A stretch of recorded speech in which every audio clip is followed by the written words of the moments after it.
शेतकरी भावांनो आणि बहिणी, मी खरंच निशब्द झालेलो आहे.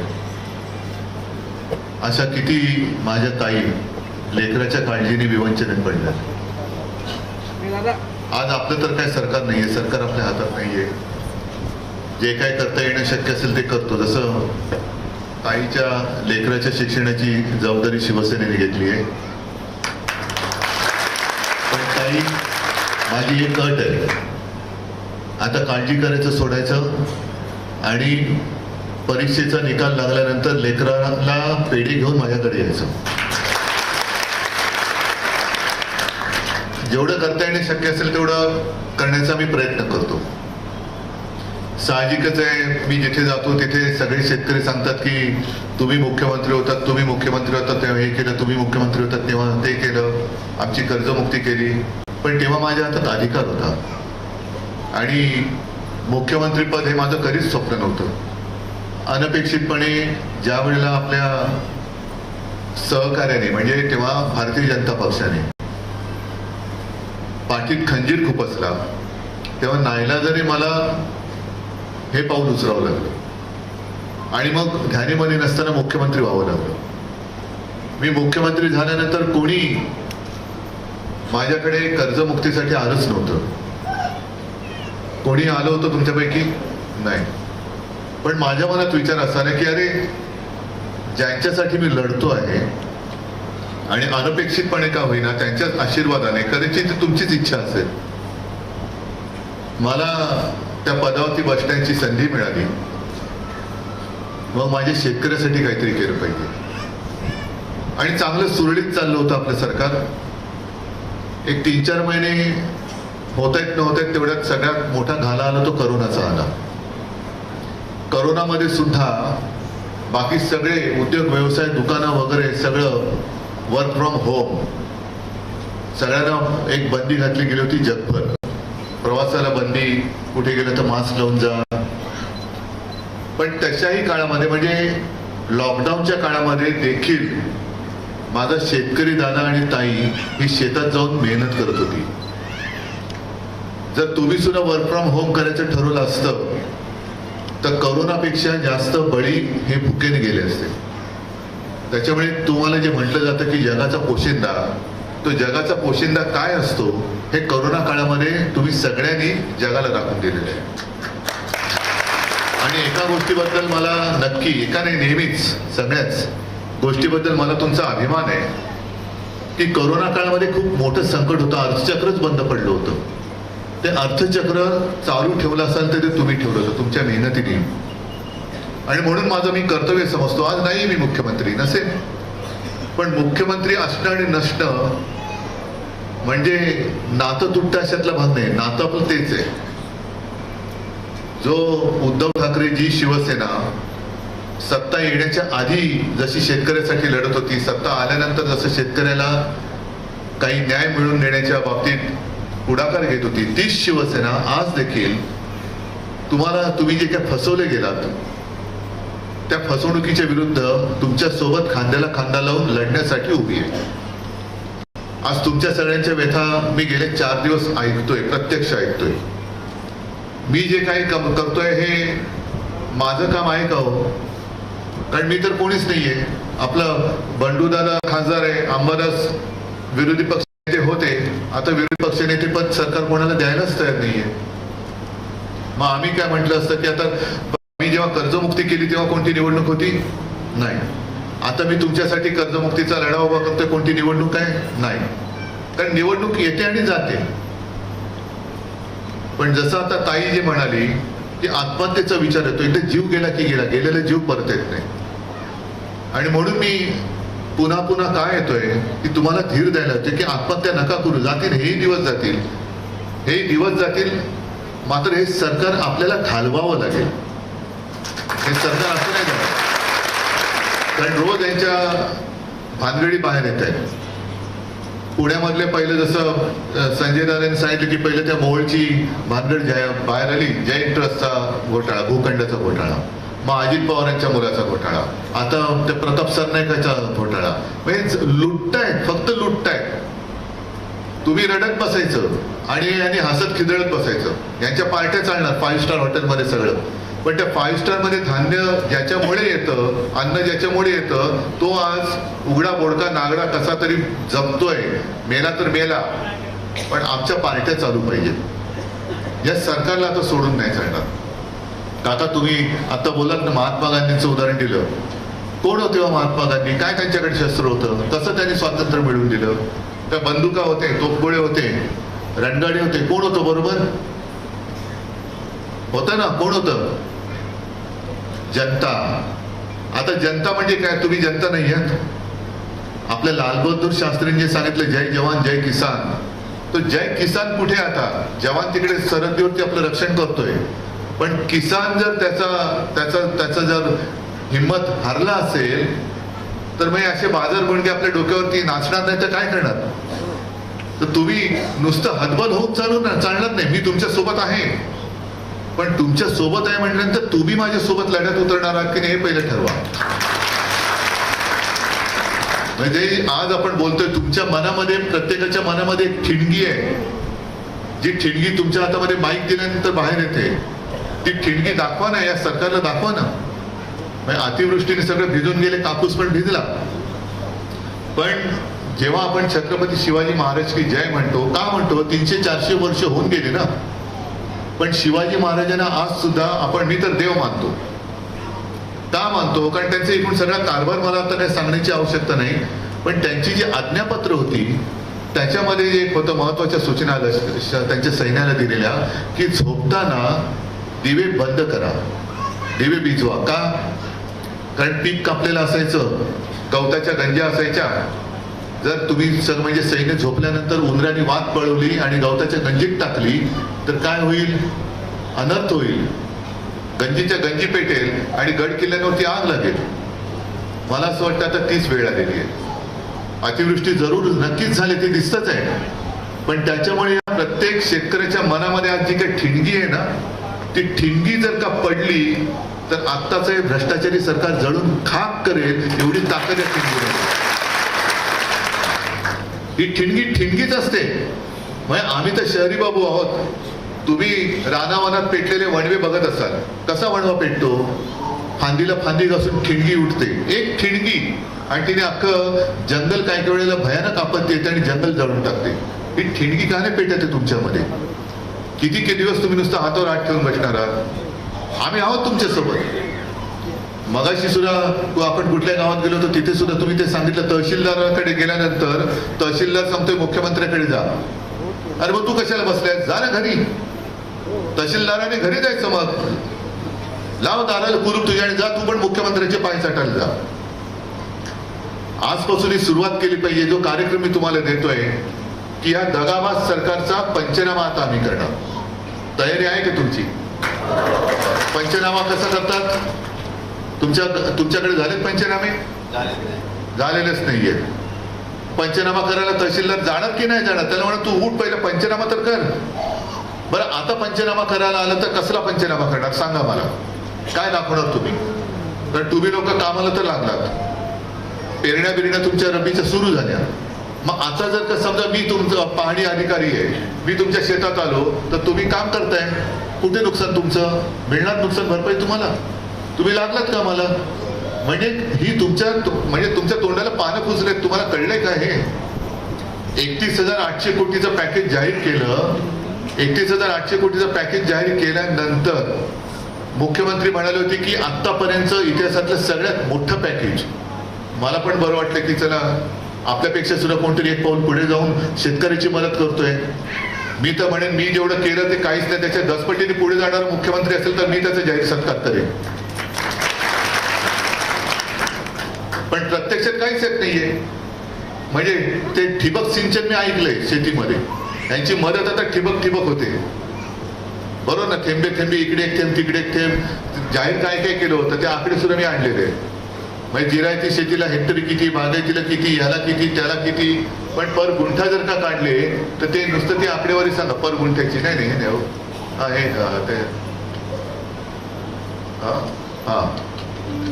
बाधित शेतकऱ्याच्या मदतीत आकड्यांचा खेळ सविस्तर वाचा विरोधकांचा नेमका आक्षेप काय. ही त्याच वेळेला बातमी आलेली आहे. एक तर पीक विम्याचे पैसे मिळाले तुम्हाला. पीक विम्याचे पैसे मिळतील असं वाटतं, कारण तुम्हाला जे ट्रिगर होते ते ट्रिगरच काढून टाकले. आणि मग तेही माझ्याकडे कागद आहेत.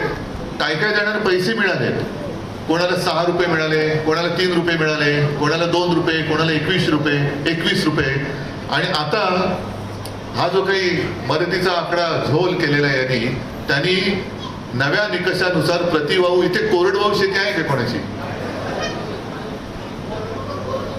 कोरडवाहू शेती सगळ्यांची आहे. मग कोरडवाहू शेतीला प्रति हेक्टर 18,500 काही मिळाले का? कोरडवाहू शेतीला नाही. बागायती शेतीला 27,000. आता बहुवार्षिक शेतीला 32,500. म्हणजे काय, ह्याची जर का आपण विभागणी केली, मला काय कळत नाही, मी छापलेलं तेवढंच वाचतंय. खोटं असेल, चुकीचं असेल तुम्ही सांगायचं. म्हणजे याचा अर्थ असा की एका गुंठ्याला कोरडवाहू शेतीला 185 रुपये, इतिहासातलं सगळ्यात मोठं पॅकेज. बागायती शेतीला 270 रुपये आणि बहुवार्षिक शेतीला 325 रुपये.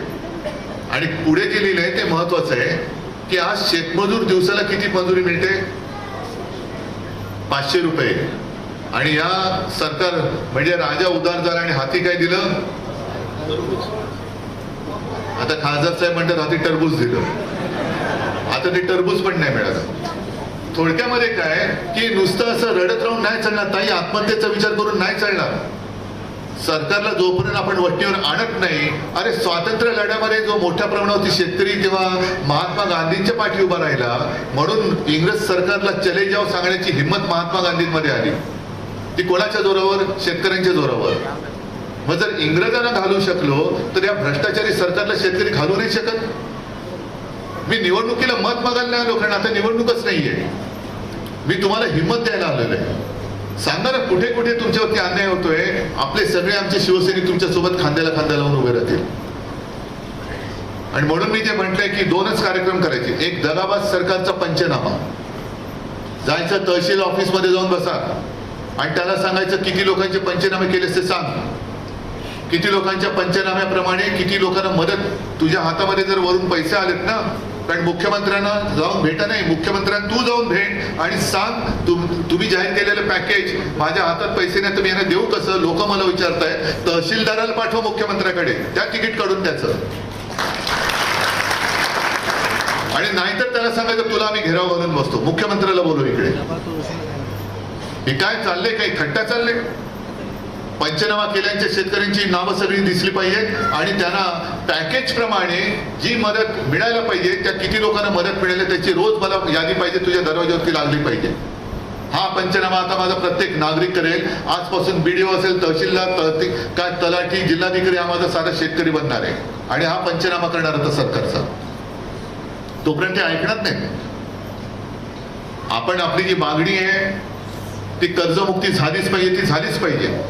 कारण आज कर्जमुक्ती, तुम्ही माहितीये मला स्वाभिमानी आहात. तुम्हाला जसं अजित पवार म्हणते तसं कोणाला फुकटचं काही नकोय अजित पवारच्या मुलाला सोडलं तर. कारण शेतकरी या कष्टाचे दाम मागतोय. त्याचं जे काय दाम आहे, सोयाबीन असेल, कापूस आहे, तो मेहनत करतोय, त्याला हमी भाव मिळत नाही. हमी भावाचं खरेदी केंद्र सुरू करण्यानंतर त्याच्या आधी सोयाबीन, कापूस सगळं तुम्हाला व्यापारी जो म्हणेल त्या भावाने तुम्ही विकून टाकता आणि त्याची मलई खातो व्यापारी. खातो ना. मग शेतकऱ्याला काय, शेतकऱ्यांनी करायचं काय? अजित पवार म्हणतात हातपाय हलवा. अरे सगळं हातपाय हलवत आहेत म्हणून तर तू जेवू शकतोयस. पण त्याच्या मेहनतीचं जे काय मोल आहे ते मेहनतीचं मोलच मागतोय. आणि आता चहूबाजूने संकट आहे, म्हणून माझं म्हणणं की त्याला कर्जमुक्त केलं पाहिजे आणि 50,000 रुपये हेक्टरी हे मिळालेच पाहिजे. 50,000 रुपये हेक्टरी मिळालेच पाहिजे. आता मुख्यमंत्र्यांनी जो मुहूर्त काढले तुम्हाला मान्य असेल, मला काही हरकत नाहीये. कर्जमाफीचा म्हणजे त्यांच्या तोंडी माफी आहे, मी मुक्ती म्हणतोय. कारण माफी ही गुन्हेगाराला केली जाते. माझा शेतकरी काही गुन्हेगार नाही, गुन्हेगार सगळे भाजपमध्ये आहेत. म्हणून त्यांना माफी माफी माफी. कारण प्रत्येक रोज त्यांना क्लीन चिट द्यावी लागते. माफी कर म्हणून त्यांना कर्जमाफी. हा माफी शब्द त्यांच्या तोंडी एवढ्यासाठी आलाय की यांनी घोटाळा केला, क्लीन चिट, त्यांनी घोटाळा केला, क्लीन चिट. हे सगळे म्हणजे मुख्यमंत्री क्लीन चिटर आहेत, क्लीन चिट देतात म्हणून. मोठमोठे घोटाळे त्याला क्लीन चिट देत आहेत आणि माझा शेतकरी हक्काचं मागतोय त्याच्याकडे ढुंकून बघायला वेळ नाही. शेतकऱ्याकडे जसं आज मी येऊन बसतोय तसं मुख्यमंत्री येऊन का बसत नाही? तुमचा पालकमंत्री तुमच्याकडे येऊन का बसत नाही? तुमचा आमदार तुमच्या इकडे येऊन का बसत नाही? का जातात कुठे? हे काम त्यांचं आहे ना. मतचोरी केलेत ना, निवडून आलात ना. मग आल्यानंतर हा न्याय मिळवून देण्याचं सरकार त्यांचं असल्यानंतर जे काम आम्ही करतो ते काम त्यांनी केलं पाहिजे. त्यावेळेला येत नाहीत. आणि आता निवडणुका लागू द्या. निवडणुका लागल्यानंतर कसं बघा, काय ताई, कसं काय ताई, तुम्हाला मिळते ना लाडक्या बहिणीचं सगळं मिळते ना, काय भाऊ, कसं भाऊ. आता लाडक्या बहिणीच्या वेळेला तुम्हाला सगळ्यांना 1,500 देत होते. 2-2, 3-3 महिन्याचे पैसे दिले होते. आता खरंच किती मिळत असतील आनंद आहेत, किती जणांना मिळत आहेत. आता कुटुंबातल्या त्यावेळेला सगळ्या महिलांना मिळत होते. आता नवीन नियमाप्रमाणे कुटुंबातील दोघींना मिळणार.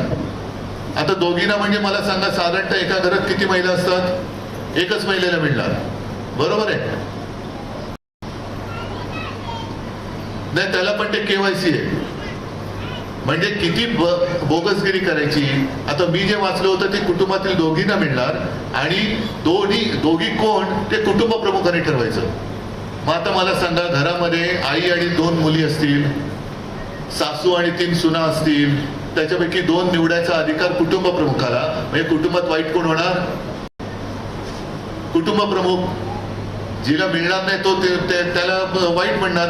आणि मुख्यमंत्री काय म्हणणार? मी काय करू, त्यांनीच सांगितलं तो वाईट आहे, मी तर देतोय. म्हणून मी त्यांना गृह कलह मंत्री म्हणतोय. गृहमंत्री नाही, गृह कलह मंत्री. कारण गृहमंत्री म्हणून काय करू शकत नाही. रोज पुण्यामध्ये खून खराबा चालूच आहे, सगळीकडे काही ना काहीतरी चालूच आहे. गृहमंत्री म्हणून ते अपयशी आहेतच. म्हणून घराघरात भांडणं लावायची आणि स्वतः मात्र सत्ता भोगायची. आणि त्याच्यासाठी मी 2 कार्यक्रम तुम्हाला दिले. एक तर दगाबाज सरकारचा पंचनामा, आणि आता कोणतीही निवडणूक येऊ दे, तुमच्या गावात बोर्ड लागले पाहिजेत. जोपर्यंत कर्जमुक्ती होत नाही तोपर्यंत आम्ही सरकारला म्हणजे भाजप महायुतीला मत देणार नाही. वोटबंदी करा, त्यांची वोटबंदी करा. कारण एक तर हे मत चोरतायत, पक्ष चोरला, जमीन चोरतायत, सगळी सत्ता चोरतायत, तुमचं आयुष्य सुद्धा ते चोरतायत. मगाच्या बैठकीत मी असाच एक मुद्दा सांगितला की काय होतं. आता तेव्हाही खासदारांनी आपल्याला सांगितलं की मतचोरी ते करतायत, ईव्हीएम मध्ये घोटाळा करतायत, दुबार नोंदणी. म्हणजे परवा राहुल गांधींनी एका महिलेचा फोटो दाखवला, तिचं 22 ठिकाणी मतदानाचं तिचं कार्ड होतं. बरं, महिला कोणती? तुमच्या गावातलीच.